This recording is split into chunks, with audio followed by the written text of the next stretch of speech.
ग्वालियर की राजनीति पिच पर शिवराज के हाथों सिंधिया को मिली मात। ग्वालियर मेले से शिवराज को दूर रखने की रणनीति हुई फेल। सिंधिया ने ग्वालियर मेले के उद्घाटन की तारीख की थी, शिवराज ने करा दी रद्द। मेले के उद्घाटन का शिवराज और नरेंद्र तोमर को नहीं मिला था न्योता। मध्य प्रदेश में इस समय ग्वालियर सियासत का केंद्र बन गया है। बीजेपी के तमाम दिग्गज ग्वालियर चंबल संभाग से आते हैं।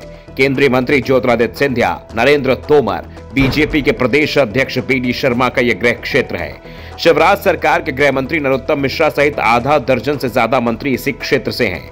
ऐसे में हर किसी की नजर यहां टिकी होती है और आजकल सिंधिया और शिवराज के बीच जो रिश्ते चल रहे हैं उससे यहां हलचल कुछ ज्यादा बनी हुई है। ग्वालियर चंबल रीजन में इस समय शक्ति संतुलन ज्योतिरादित्य सिंधिया की ओर झुका हुआ है और अब जो मामला सामने आया है वो सिंधिया से जुड़ा हुआ है। इस समय ग्वालियर में मेला चल रहा है। ग्वालियर का यह ऐतिहासिक मेला 117 साल पुराना है। मेले के उद्घाटन के मौके पर आमतौर पर मुख्य अतिथि के रूप में राज्य के सीएम आते रहे हैं। सीएम के हाथों ही मेले का उद्घाटन होता रहा है। पिछले कई सालों से शिवराज सिंह चौहान मेले का उद्घाटन कर रहे थे। नरेंद्र तोमर की उपस्थिति भी मेले में दिख रही थी। सिंधिया कांग्रेस में थे, इसलिए वो मेले के उद्घाटन से दूरी बनाए हुए थे, लेकिन 3 साल पहले वो बीजेपी में आ गए। वो बात अलग है, जैसे ही उनकी बीजेपी में एंट्री हुई कोरोना के चलते मेला लगना ही बंद हो गया, लेकिन इस साल ये लगा है और इस बार उनका नाम अतिथियों की सूची में भी है। मेला का उद्घाटन आमतौर पर 25 दिसंबर को होता है। इस दिन पूर्व प्रधानमंत्री अटल बिहारी वाजपेयी का जन्मदिन है, लेकिन इस बार 25 दिसंबर को मेले का उद्घाटन नहीं हुआ क्योंकि यही तय नहीं हो पा रहा था कि मेला लगना है या नहीं। देर से फैसला हुआ, इसलिए उद्घाटन के समय तक मेला भर नहीं पाया। फिर अचानक ही ज्योतिरादित्य सिंधिया की ओर से ऐलान हो गया कि 5 जनवरी को ग्वालियर आएंगे और इसी दिन मेले का उद्घाटन किया जाएगा। सिंधिया ने तो ऐलान कर दिया, लेकिन मेला प्रशासन के पास कोई खबर ही नहीं थी। 5 जनवरी को सुबह तक निमंत्रण कार्ड ही छप नहीं पाए थे। यहां तक कि मेला कमेटी के चेयरमैन को खबर नहीं थी कि मेले का उद्घाटन 5 जनवरी को हो रहा है। ना तो सीएम शिवराज सिंह चौहान को न्योता मिला और ना ही नरेंद्र तोमर को। न्योता तो तब मिलता जब निमंत्रण पत्र छपता। 4 जनवरी तक दोपहर तक जिला कलेक्टर कौशलेंद्र सिंह यह दावा कर रहे थे कि उद्घाटन 5 जनवरी को ही होगा, लेकिन गेस्ट कौन होगा यह तय नहीं था।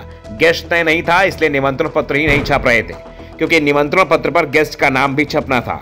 इस बीच शिवराज सिंह चौहान मेले को लेकर बड़ा ऐलान कर चुके थे। उन्होंने ग्वालियर व्यापार मेले के वाहनों की बिक्री पर लाइफ टाइम टैक्स पर 50% की छूट का ऐलान कर दिया था। 4 जनवरी की शाम तक ज्योतिरादित्य सिंधिया को छोड़कर दूसरे किसी भी गेस्ट का आना कंफर्म नहीं हुआ था। कंफर्म इसलिए नहीं हुआ क्योंकि किसी को बुलाया ही नहीं गया था और ये सब बीजेपी की गुटबाजी के चलते हो रहा था।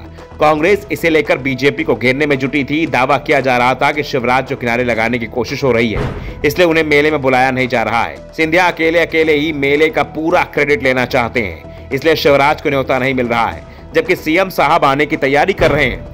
मेले के उद्घाटन की राजनीति में जब बीजेपी बुरी तरह से फंसती दिखी तो अंतिम समय पर इस कार्यक्रम को भी रद्द कर दिया गया।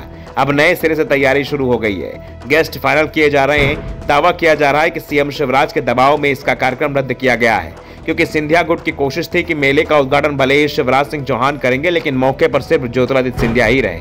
शिवराज को वर्चुअली भोपाल से छोड़ा जाए, जिससे सुबह अखबारों में मेले के उद्घाटन के जो भी फोटो छपे उसमें सिर्फ सिंधिया ही दिखे। लेकिन शिवराज सिंह चौहान ने सिंधिया गुट की इस कोशिश को भी फेल कर दिया। अब ये तय हो गया है कि मेले का उद्घाटन जब होगा तो वो शिवराज के हाथों में ही होगा। Bureau report, the Navdarpan news.